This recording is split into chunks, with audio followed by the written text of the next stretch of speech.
Imagine facing death for your beliefs, yet walking through flames unscathed.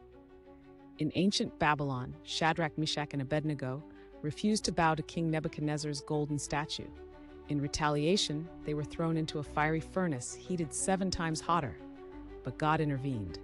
Amazingly, they emerged unharmed, assisted by a fourth figure resembling a divine being.